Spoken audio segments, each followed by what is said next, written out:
আমাদেরকে শেষ মুহূর্তে শিক্ষার্থীকে প্রশ্ন উত্তর করতে দেয়নি, এটা হতাশাজনক ছিল।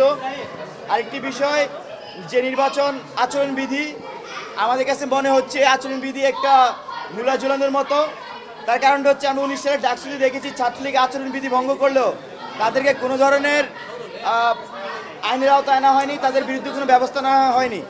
এবার আমরা দেখেছি বেশ কয়েকজন প্রার্থী তারা কিন্তু আচরণবিধি ভঙ্গ করেছেন, বিশ্ববিদ্যালয়ের প্রশাসন তাদের বিরুদ্ধে কোনো ব্যবস্থা নেয়নি। শিক্ষার্থীদের পক্ষ থেকে 3টি দাবি জানিয়েছি, যে দাবিগুলো আজকে জানানো না, যে দাবিগুলো আমরা আগে থেকেই জানিয়ে এসেছি, যে শিক্ষার্থীদের যে নাম ব্যালট নাম্বার সেটির সাথে যেন হালনাগাদ ছবি যুক্ত করা হয়, এবং এটি সকল প্রার্থী ভোটার সবাই এই দাবি জানিয়ে আসছে আমরা।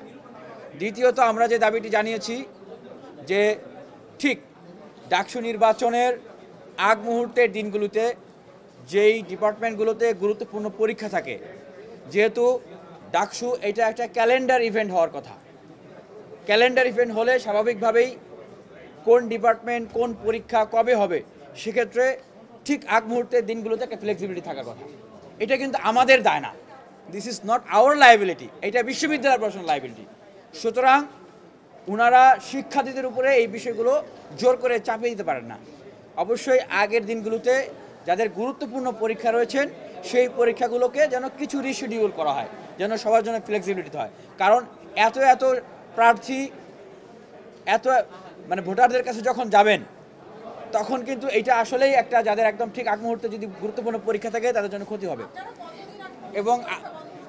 এবং আমরা চাই যে অন্তত 3-4 দিন 5 দিন আগ থেকে যেন গুরুত্বপূর্ণ পরীক্ষাগুলো সেগুলোকে যেন রিশিডিউল করা হয়। আমরা বন্ধের কথা বলছি না, সেগুলোকে যেন একটু রিশিডিউল করা হয়। আরেকটা বিষয় যেটা, যে যখন ভোট গণনা করা হবে, ভোট গণনার সময় সেখানে কারা থাকবেন, সেখানে অবশ্যই সেন্ট্রালের ক্ষেত্রে তারা যেন একজন করে প্রতিনিধি রাখতে পারেন প্রত্যেকটা হলে, প্রত্যেকটা বুথে যেখানে ভোট গণনা হবে। এবং হল সংসদের ক্ষেত্রে তাদের যেখানে ভোট গণনা হবে সেখানে যেন প্রত্যেক প্রার্থী তাদের একজন করে প্রতিনিধি, অন্তত একজন নমিনেটেড প্রতিনিধি সেখানে রাখতে পারে। অন্যথায় এই রেজাল্ট নিয়ে কিন্তু অবশ্যই একটা অস্পষ্টতা তৈরি হবে এবং একটা উদ্বেগের জায়গা কিন্তু এখানে থেকে যাবে।